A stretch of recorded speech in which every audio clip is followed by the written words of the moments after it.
ओम ओम ओम ओम ओम ओम ओम।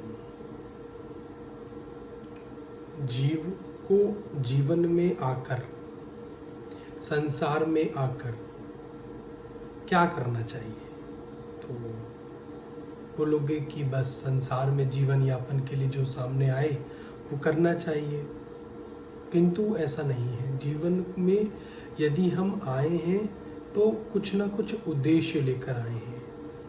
आत्मा परमात्मा को पाने की इच्छा करो, आत्मा को परम सत्य की प्राप्ति हो, इस इच्छा से आगे बढ़ो।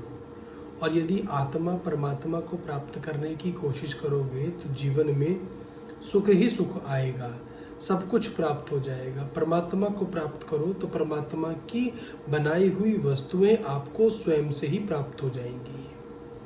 एक राजा था, एक राजा ने अपने आप को और अपने राज्य में यह खबर फैला दी कि मैं जिस मैदान में बैठा हूँ वहाँ सब कुछ जो भी रखा हुआ है वह सब जो मर्जी आके लेना चाहो ले सकते हो।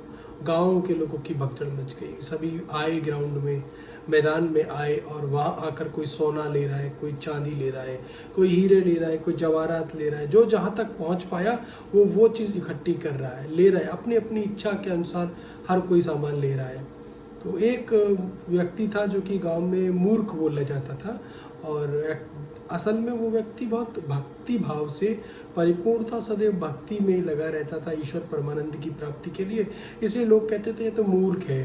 तो वह जाता है और राजा के ऊपर हाथ रख देता है और कहता है मुझे तो आप ही चाहिए, क्योंकि आपने बोला इस मैदान में जो भी कुछ रखा है वो जो कुछ चाहो आप प्राप्त कर सकते हो।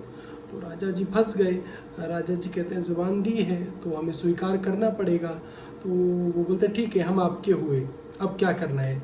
तो वही व्यक्ति बोलता है कि अभी जो लूट आपने मचवा रखी है सब बंद करवाओ, भगाओ इन्हें यहाँ से। तो राजा जी हुक्म करते हैं कि भागो चलो यहाँ से। तो उस व्यक्ति को सब कुछ प्राप्त हो जाता है। वो कहता है कि जब आप मिल गए तो आपकी जितनी भी रखी हुई वस्तुएं हैं, ये जो राज्य है यह सब मुझे मिल गया। तो वह मूर्ख नहीं था। आप लोग उसको, गांव के लोग उसको मूर्ख समझ सकते हो, किंतु आत्मा परमात्मा की सिद्धि करते करते उसको पता था कि एक दिन ऐसा आएगा कि मैं ही राजा बन जाऊंगा।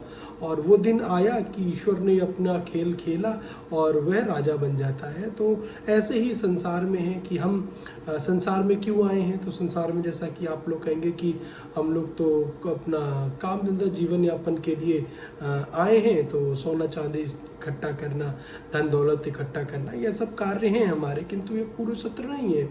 आप अगर सोचे कि यह पूर्ण सत्य है तो यह पूर्ण सत्य नहीं, आप अधूरे सच के साथ जी रहे हैं। आप इस संसार में आए हैं तो मात्र ये कागज के टुकड़ों को इकट्ठा करने के लिए नहीं आए हो, और आप संसार में आए हो तो परमात्मा की प्राप्ति के लिए आए हो। परमात्मा की प्राप्ति के लिए आपको कार्य भी करना चाहिए था। परमात्मा की प्राप्ति करते करते, हाँ ऐसा है कि इस मार्ग पर जब चलोगे, भक्ति मार्ग पर जो चलते हैं, उनको मुसीबतों का सामना तो करना पड़ता है। बहुत सारी मुसीबतें जरूर आती हैं और उन मुसीबतों से लड़ना है।